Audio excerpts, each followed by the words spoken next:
Good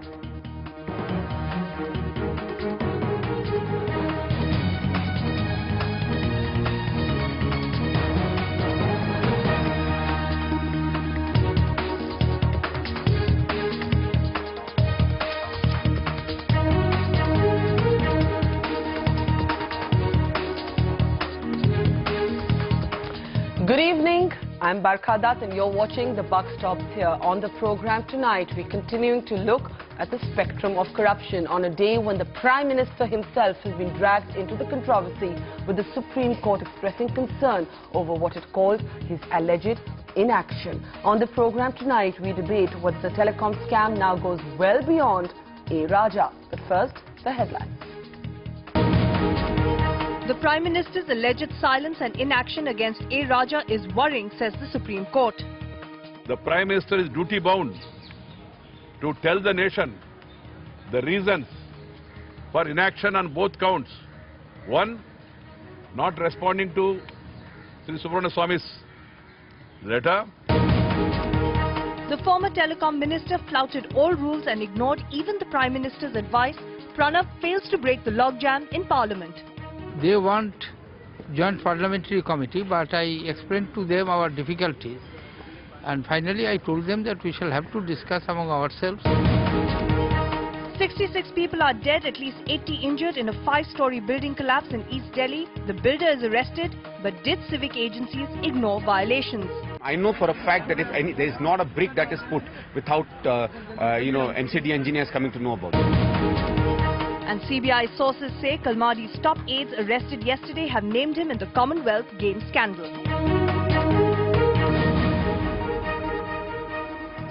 On the Buck Stops Here tonight, Pranav Mukherjee laid out the biryani for opposition leaders but could not break the deadlock in Parliament.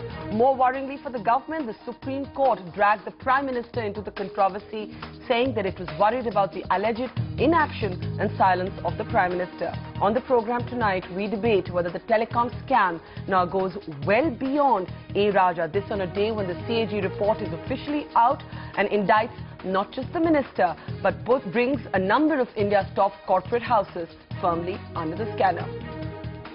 And like every night, you can take part in our debate online. Our webpage, ndtv.com/buckstopshere, is now open for your comments and your votes on our debate of the evening. Also, like every night, you can tweet me, of course. My Twitter handle is @bdutt. We'll be running your tweets through the debate. Our top story this evening. The Prime Minister may have asked the former telecom minister A. Raja at one point to conduct the distribution of spectrum licenses in a transparent manner. But today, the Supreme Court dragged the Prime Minister and the Prime Minister's office into the controversy, expressing concern as to why the Prime Minister had not responded to issues raised by Janata Party leader Subramanian Swamy for months on end, saying that it was concerned by both the alleged inaction and the silence of Dr. Manmohan Singh. The CAG has given a clean chit to the Prime Minister's office, but the Supreme Court is not convinced that everything was done. The country's top court has questioned the Prime Minister in dealing with Subramanian Swamy's complaints against Raja, saying, "The alleged inaction and silence is worrying us." In November 2008, Swamy wrote to the PM asking for permission to prosecute Raja under the Prevention of Corruption Act. After almost a year and a half, in March of 2010, the Department of Personnel responded to Swamy. They said the CBI is investigating the case and that it's not appropriate to consider giving sanction now. Swamy's complaint had mentioned the undue benefits given to Swan Telecom and Anil Ambani's Reliance Telecom. And so the court says Swamy's complaint is not vague. Why was no action taken against the complaint? The Prime Minister is duty-bound to tell the nation the reasons for inaction on both counts. One, not responding to Sri Subramanian Swamy's letter. After today's comment by the Supreme Court, I think the PMO should also get its act together and first of all allow the Parliament to exercise its right and authority and let there be a JPC. Supreme Court's observation or Supreme Court's directions, first the government will analyze and the party will analyze what Supreme Court has said, and then we will respond to it. However, some commentators argue that the Prime Minister was initially reluctant to include certain ministers of the DMK, but may not have got the support he needed.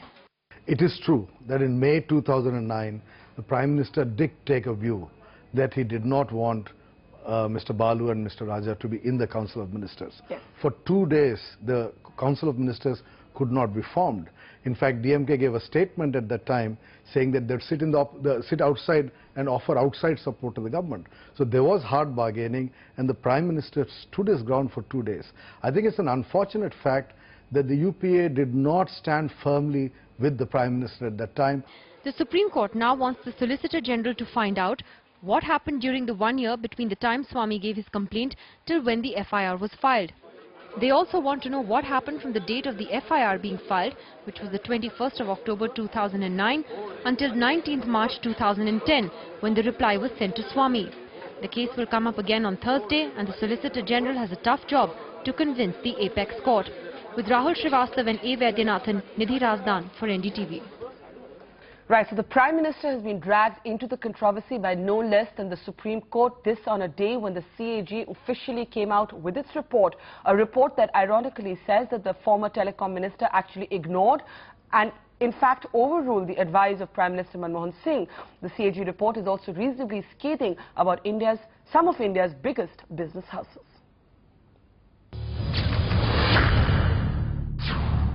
"85 licenses were issued to companies which suppressed facts, disclosed incomplete information and submitted fictitious documents to the Department of Telecommunications and thus used fraudulent means of getting licenses and thereby access to spectrum." A damning report by the Comptroller and Auditor General indicting the former telecom minister A. Raja made public today. In a first-of-its-kind press conference, the CAG team revealed how the minister and several telecom firms flouted every rule in the book to favour a few companies.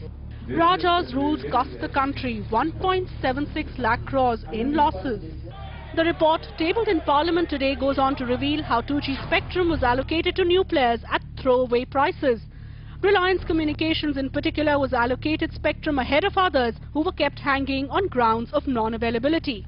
The CAG report also highlights how undue advantage was given to Swan Telecom in allocation of spectrum and how Swan acted as a front for Anil Ambani's Reliance Telecom.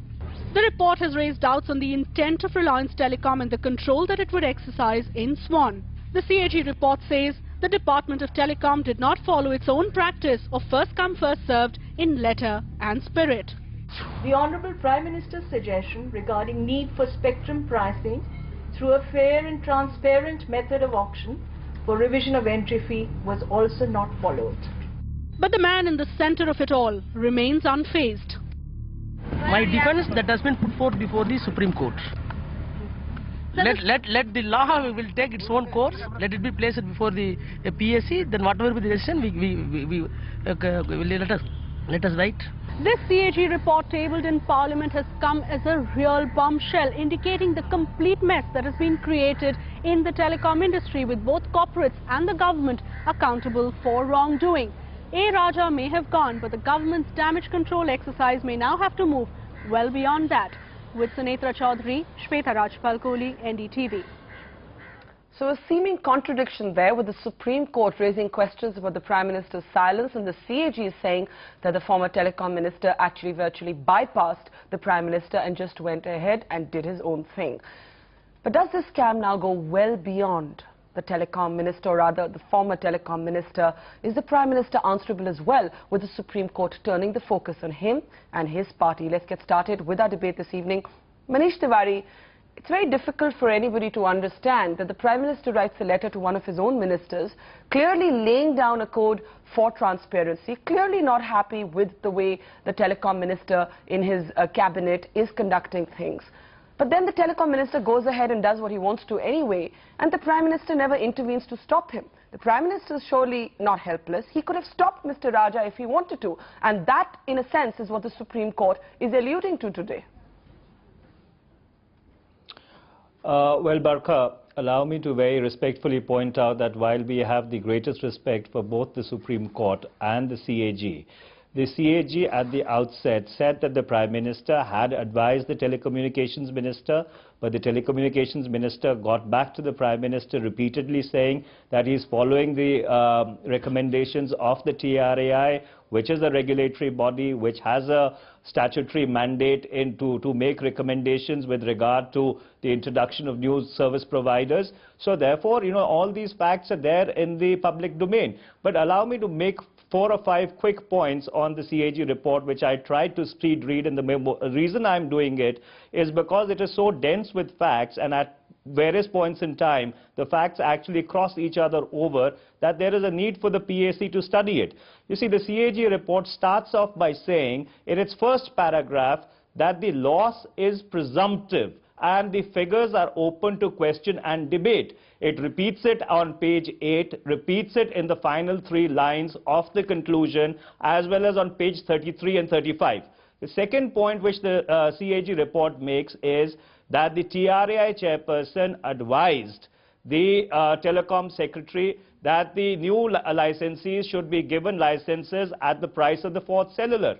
The third point it makes is that the TRAI said that there should not be a new pricing for 2G spectrum because the playing field would get unleveled. So all I'm trying to point out is that here is a CAG report, and which also clearly and categorically says that the telecommunication minister is at fault. He has substantively violated procedures. He's ignored the advice of the Prime Minister. He's ignored the advice of the Minister of Finance. So therefore, you have a report which is dense with facts. So allow the PAC to consider it line by line, para from by the CAG para. report. I also have the report in front of me. It also says that the Department of Telecom process lacked transparency and fairness. It says Raja ignored the advice of the Prime Minister, the Finance Minister and the Law Minister. That there was undue haste in receiving and processing applications, that there was a violation of a 2003 cabinet decision to allow additional spectrum at 2001 prices, that there were undue benefits to RCOM and it was allocated spectrum ahead of others. Similar undue advantage was given to Swan Telecom and so on. In fact, it says that 5 of the big companies given telecom licenses was irregular. My question is, hang on. Yeah. One second. Barkha, I concede all the points that you're making. I am not disputing any of the points that you're making. All I'm saying is that the CAG report has what you've just read out, and the CAG report also has what I've read out. So are you saying, that the Congress is still in 2 minds about whether to dub Mr. Raja guilty or innocent? You still haven't made up your mind on whether you're supposed to publicly come out and defend him or not?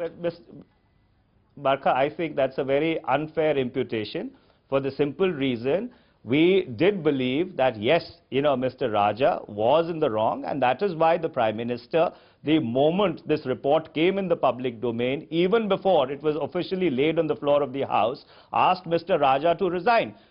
Please appreciate that these licenses were allotted on the 10th of January 2008. It is this government, it is this Prime Minister which at the recommendation of the CVC allowed a full transparent CBI inquiry to take place, which allowed the CAG to examine it extenso. No files were held back from the CAG. In fact, they are on record thanking the government for allowing them complete access. So therefore, we had nothing to hide. Manish, it's actually widely believed, and I don't even think it's a particular secret for anyone who follows politics, that the Prime Minister wanted Mr. Raja out, that the Congress wanted Mr. Raja out, but was not able to manage the numbers or the negotiation that may have involved with the DMK. We had Sanjay Baru on our show last night sort of suggesting as much. But Subramanian Swamy, it was in response to your petition in the Supreme Court that the court made the comments that it did on the Prime Minister. But let me put it to you slightly differently. You wrote a letter asking for sanction to basically file a case against A. Raja under the Prevention of Corruption Act. But is the Prime Minister and the Prime Minister's office obliged to respond to every individual that writes to it asking for such sanction? I'm not every individual. I've been a minister twice. I've been a member of parliament 5 times. And the Prime Minister knows me personally for almost 4 decades. This is... in any case, I would say that if anyone does write a letter from anyone from the street upwards on an allegation of corruption, the Prime Minister must respond. He can easily say, no, I will not give you a sanction. What he did was he did neither. He couldn't. He could not deny me sanction because I would have come back to court saying that he's unfairly denied me sanction. He couldn't say yes because he would have been in trouble with his party and his coalition. So that's the dilemma, and he finally, therefore, yesterday night resolved that by sticking his, sticking up for some principles and got Raja fired. So that is the story. The Supreme Court is concerned that in future such things should not happen. That somebody gives a petition, well-reasoned petition with full of facts, the Prime Minister must act. And that's why he wanted to know, when the Supreme Court had already in 1998 had said that that in such matters of sanction, you should not take more than 3 months. Now he has taken almost 2 years, and still he has not given me sanction. Now, of course, I don't need his sanction. But the fact of the matter is that in future, no Prime Minister should be allowed to dilly-dally on this issue. All right. You've made a fair point. I'll get Manish to respond to it in just a moment. But let me go to Rajiv Chandrasekhar now, somebody who has been in Parliament but also in the telecom business and has also been writing to the Prime Minister on this entire issue. Rajiv, when you look at the big picture, Raja is out, but do you believe that this scam goes well beyond in the light of what the Comptroller and Auditor General of India have said today in their report? No, absolutely, Barka. I think, Minister Raja is just one small element of this complex web of corruption and misuse of the government, and of course the consequence of loss of money to the people of India. There is the minister, there are bureaucrats, there is the TRAI, and of course there are at the end of the other side of the equation, there are the beneficiaries of the scam, of the swindle. And unless you get to the bottom of all this, and unless we are able to once and for all prosecute this white-collar crime, this will just repeat itself again and again in different forms and shapes. And I've seen this in telecom, Barka. I've seen scams, I've seen swindles, and it just never seems to go away because we never seem to solve the problem once and for all. And not enough is said about the corporate houses. We'll get Rahul Bajaj into this debate in just a second. But Jay Panda, as somebody who's also a business person and a parliamentarian, Rajiv and I were talking about this earlier, that there was this famous article by Raghuram Rajan that said in India, wealth can still be created only by proximity to political power. Are we seeing, in a sense, that on brazen display in this telecom scam, where it's so easy to bash the politicians, but nobody, and perhaps not even the media, really puts the scanner on the corporate houses? Well, undoubtedly, wealth can still be created by proximity to political power. Fortunately, India is also changing. Today, there are many other opportunities to create wealth without compromising principles and without indulging in crony capitalism. But in this particular instance, I think you must give some credibility to what Mr. Raja is saying, that, in a parliamentary system, there is collective responsibility. And it's a bit disingenuous to say that the fact that Mr. Raja and his ministry were disobeying the Prime Minister's diktats was not known to the Prime Minister's office until the CAG came out with the report. That's just not credible. The Prime Minister's office certainly has the ability to keep track of what's happening in different ministries and to intervene and to take action. So you're saying that when the CAG report says that the Prime Minister's advice was bypassed, as was the Finance Minister and the Law Ministers, you don't buy it?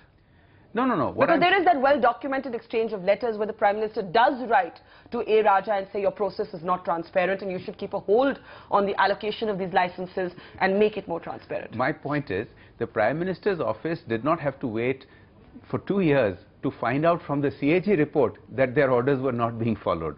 They certainly have the ability to monitor the ministries, to keep a monthly tab on them and take action much earlier. Vian Kaul is somebody who's written many of these CAG reports, former CAG with us. What do you make of what's emerged in the report so far? And ironically, this on a day when the Prime Minister says in the morning at a separate function, CAG reports should be taken very seriously. But do you find that they are, A, and B, to the slightly cynical point being made here, that on the one hand you have the Supreme Court suggesting that the Prime Minister did not intervene. On the other hand, you have the CAG suggesting here was a minister who ignored the Prime Minister. In political terms, Jay is saying it's very difficult to imagine that a minister can just ignore the Prime Minister.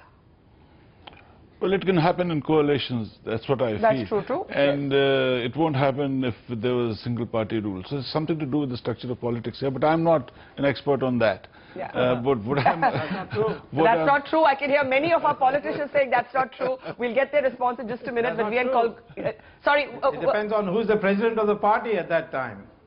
Okay, Subramanian Swamy says it depends on who's leading the party. VN Call, go ahead. Yeah. Absolutely. My point is that what this report does is that it shows that in public life you not only got to be honest, but you have to appear to be honest.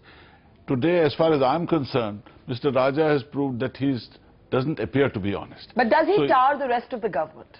Of course he does, because the CAG report tars the rest of the government, not just Raja. It's not Raja-centric report. It talks about so many players in this thing. Yeah. So I think the ground is laid for further inquiry.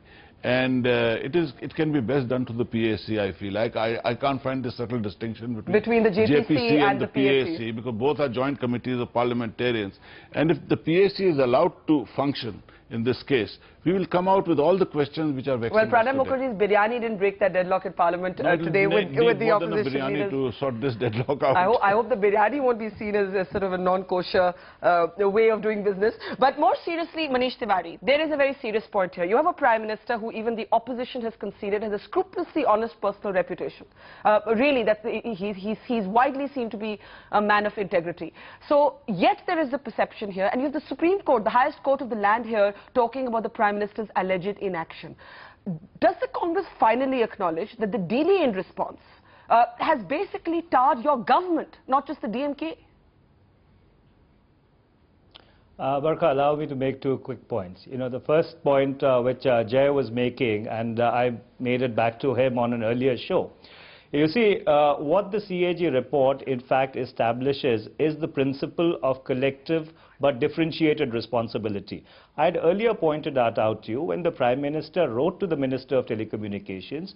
He got back saying that I am following the recommendations of a statutory authority, that is the Telecom Regulatory Authority of India. So therefore, you know, there is a certain amount of trust and faith which is there in any arrangement, you know, whether it is formal or non-formal. Here is the minister getting back to the Prime Minister and telling him that, look, I am only following the recommendations of the TRAI. So that is point number 1. Point number 2, insofar as the delay in responding to Mr. Subramanian Swamy's letter. You know, I have the greatest respect for Mr. Subramanian Swamy, but allow me to point out that there was a parallel concurrent CBI inquiry already taking place, triggered off by a CVC reference. So therefore, when there was a process going on, it is obviously logical to allow that process to play itself out. Okay. So therefore, if at all, you know, there was a delay in acknowledgement, that CBI inquiry was because of the fact that there was a parallel process going on.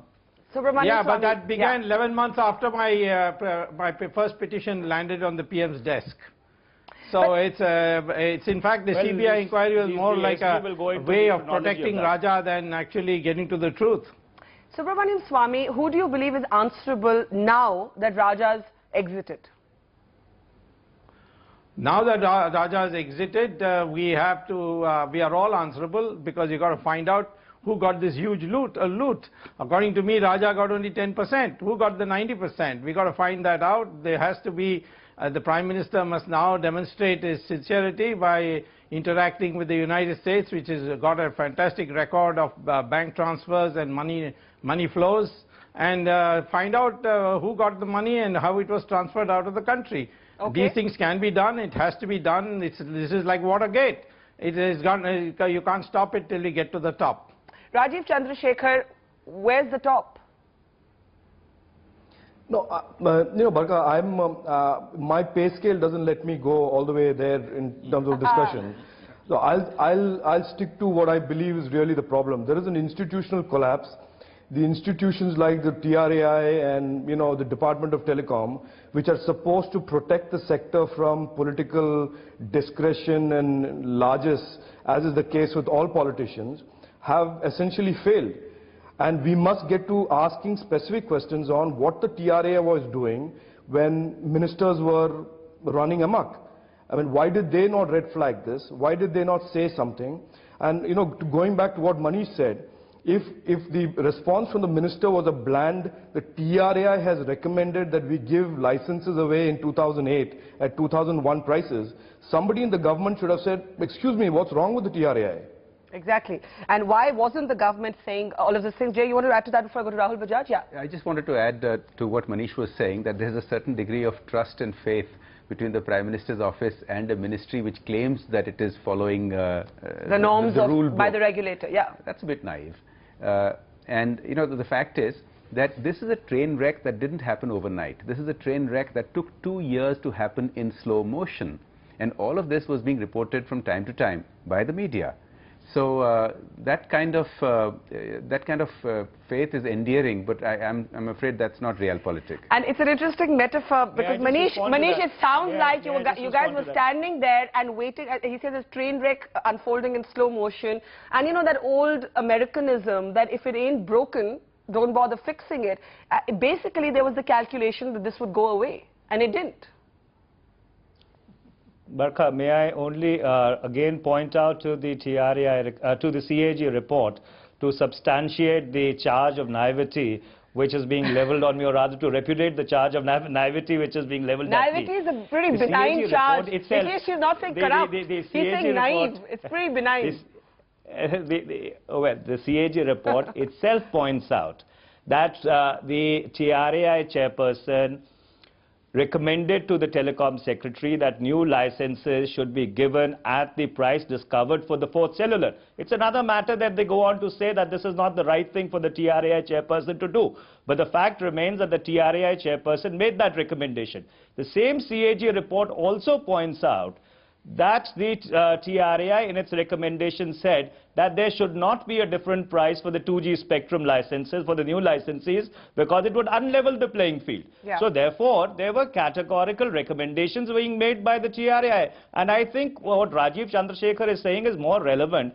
There is a time and a point in time when you need to actually question your regulatory authorities also. You know, we consider them to be holy cows. There is a need to subject them to an audit process also, whether they are discharging the responsibility for which they have been created. And that is what Parliament is for. All right. We will get both Rajiv and VN call to respond to that. But we're, again, when we talk about the institutionalized corruption that Rajiv alluded to, it again comes down to the proximity between wealth and political power in this country. Rahul Bajaj joining us now. Rahul Bajaj, the CAG report says that 5 companies that were given licenses were done so on the basis of irregular considerations, nepotism, implied corruption. As a business person, how disturbed are you? What does this say about corporate India tonight?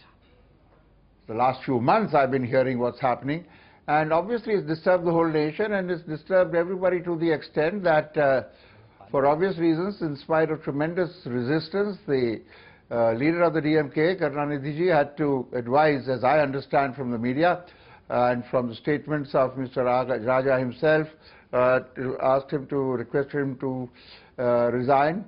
And he did so by going to the Prime Minister, and the resignation has been accepted. So obviously it's a very serious matter. But I must similarly point out, I'm absolutely against corruption. The giver and the taker, I'm against it. But the fact does remain, Mr. Raja is still maintaining that he is innocent.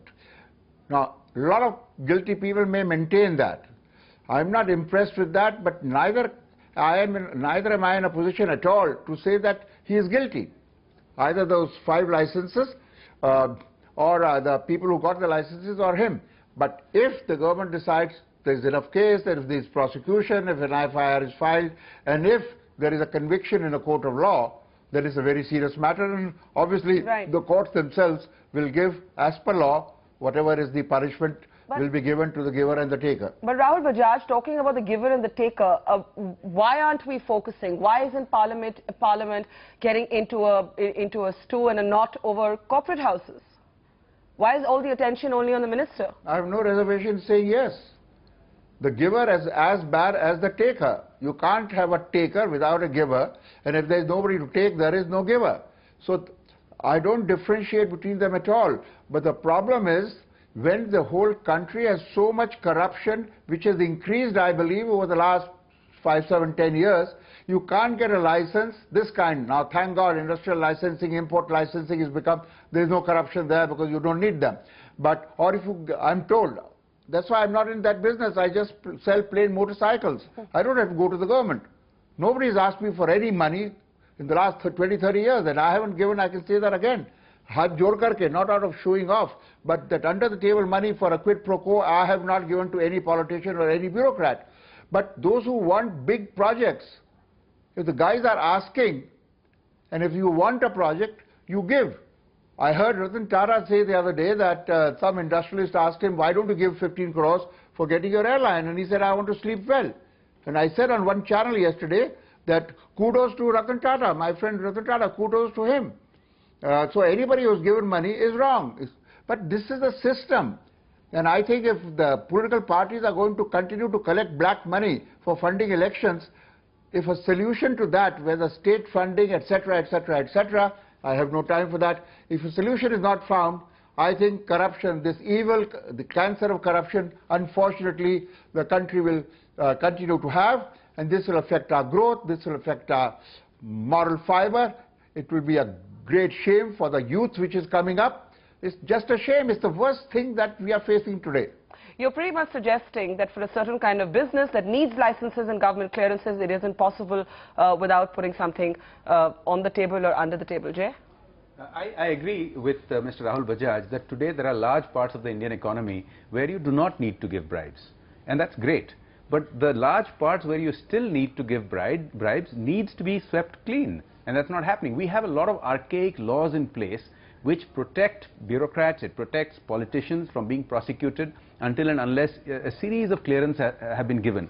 I think we need to change that regime. I think we need to have systems of independent prosecutors, independent investigators that do not need clearances to start investigating officers. Do not need political go-ahead from the government in power. We should have an independent investigative authority that does not need either the Prime Minister or any other clearances to investigate a minister or a bureaucrat.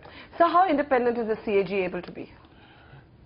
The CAG is quite independent, thank God, because of the Constitution, not because of the people who are the controllers and auditors general. I hope present companies excluded. You're excluding yourself, I think. No, I said no, we are independent yes. because the Constitution is structured in such a way that it requires you to be independent. But do you find that your reports are often not acted on? No, that's another matter. Yeah. The point is, no one stops you making a report and say what you feel like. That is where independence comes in. You can go and investigate to the extent that you want and write what you want. No one comes in the way.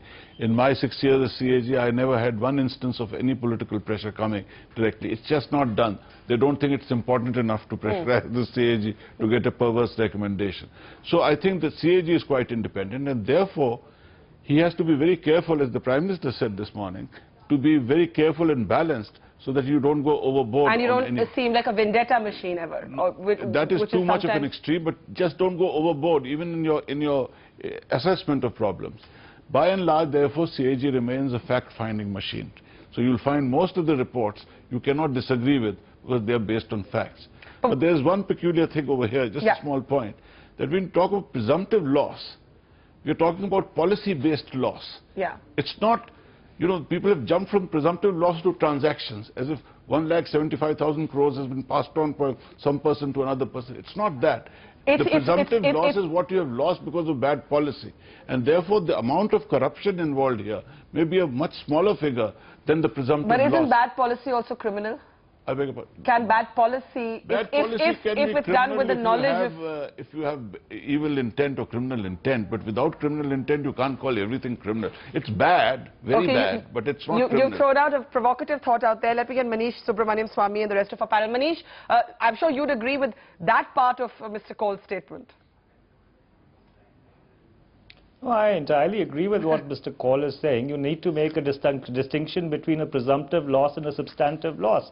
And again, I'm not getting into the politics of it, but what this report brings out is the presumptive loss. And what happened in 1999 was actually a substantive loss because you allowed people to get out of contractual obligations, which went to 60,000 crores. The second point which I was wanting to make, again, going back to what Jay was saying, you see, the Supreme Court in the Jain Hawala case had struck down the single directive.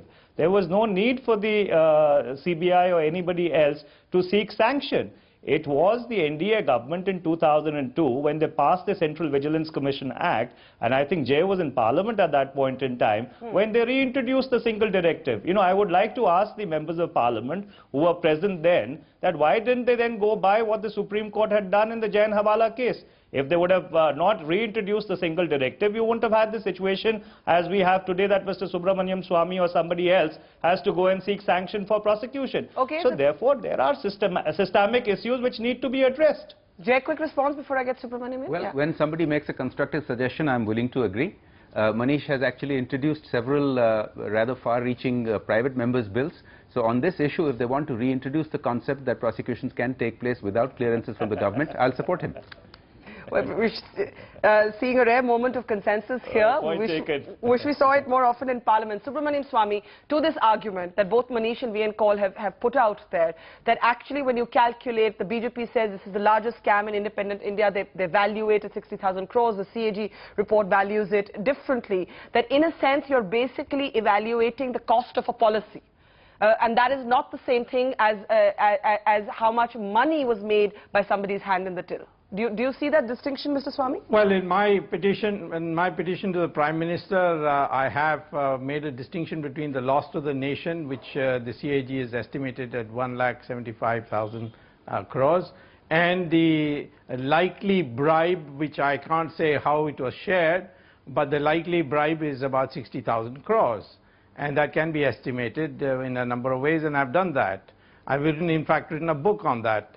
But anyway, the fact of the matter is that corruption can be solved by both methods. One is the method that has just been suggested, that we must have certain institutional arrangements and certain safeguards by which you can control it. But then there's also a deterrent factor. And look at what the Americans did for Madoff. He confessed to the crime at the same time as Ramalinga Raju. And in 6 months, Madoff was in jail for 150 years sentence, whereas Ramalinga Raju is still going from hospital to hospital. So I think the deterrent factor is missing in our system, and we must make this spectrum issue an example, and that would set into motion a very healthy situation. Let me say that in the early 80s and 70s, corruption in railway tickets was, railway reservations was tremendous. But then Mr. Rajiv Gandhi introduced the computer system and it has disappeared. There's no corruption there. So systemic changes certainly can produce it. But I think the most important thing is the deterrent factor. All right, Rajiv, do you see this distinction between presumptive corruption, a kind of calculation that's based on a presumptive loss and actual loss? No, I mean, I think, Barka, the point and the challenge is not to get lost in the exactness of the quantitative element of the scam.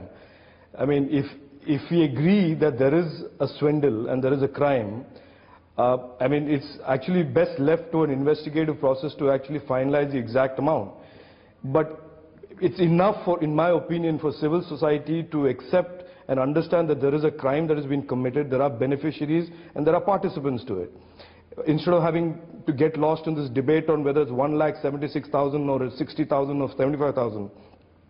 And that in itself is the problem, which is that we have to take this white-collar crime. We don't have an institutional setup that processes white-collar crime to its logical conclusion and, like Dr. Swamy says, creates a deterrent for future criminals. And out of all this, if we can create a process or an institutional framework that takes the bribe givers away out of the equation to a large part, then you will find that it also has a nice cascading positive effect on the bribe takers or the potential bribe takers. I want to go back to Rahul Bajaj, which I will do in just a second, but let me start by getting final comments first from Manish Tiwari. Manish Tiwari, Subramanian Swamy brought up the parallel between Bernie Madoff and Ramalingam Raju. Who's the Madoff in this story according to you? Is it Raja, and does it end with him? Does the buck stop with Raja?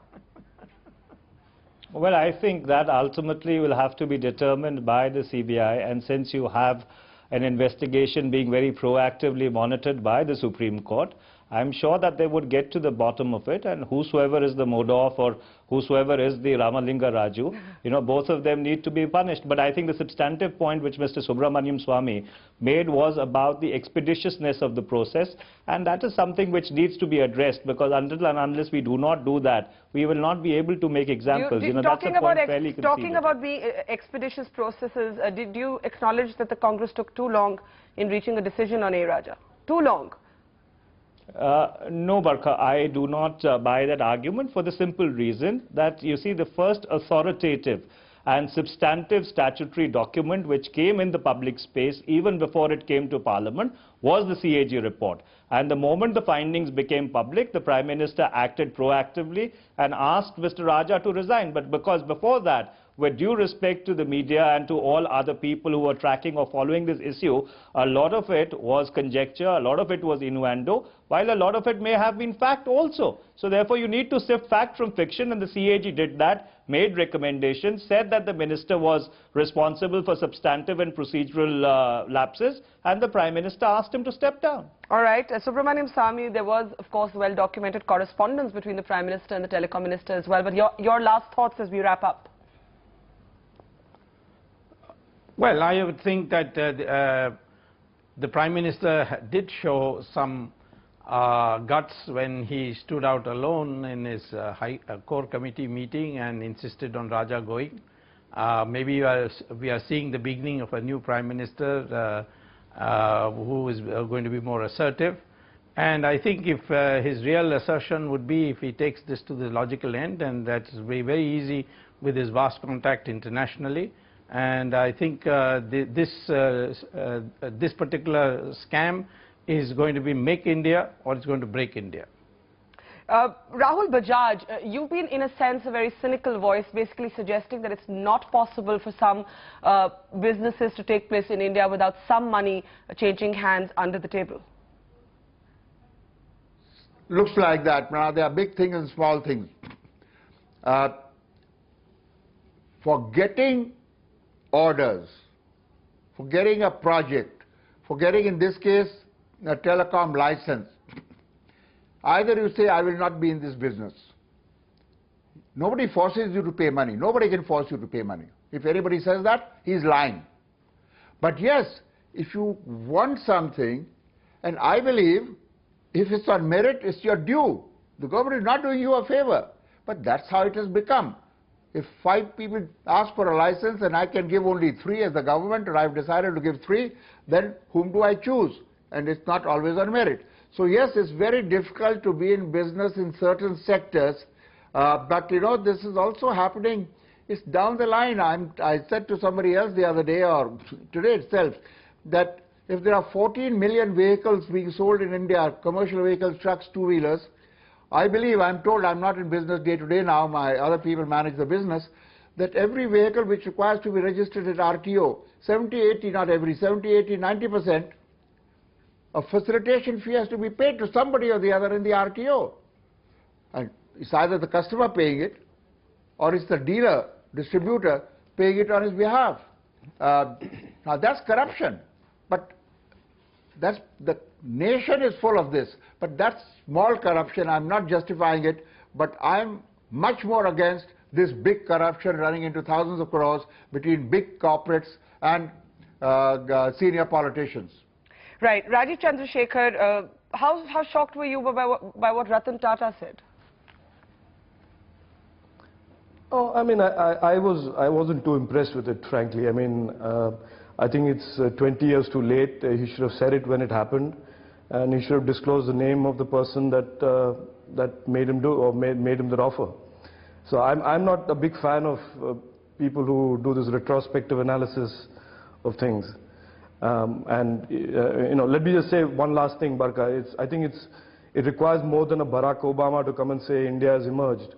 For us to truly be emerged, we've got to fix our dysfunctionalities in government that play out every day, whether it's CWG or land or whatever, before we can really be emerged and not the Banana Republic. Banana Republic, VN Kaul? Well, my own expectation and hope is that as a result of this scam or whatever, we start looking at the root causes of corruption. I think we are still missing the point. We keep shouting down corruption, and you can never shout down corruption. You can keep abusing people for corruption, but that won't bring down corruption. It has flourished over the last 60 years. It will go on flourishing unless we start looking at the root causes of corruption, which is the, accountability, transparency, issues that Mr. Panda raised. The protection to civil servants is enormous.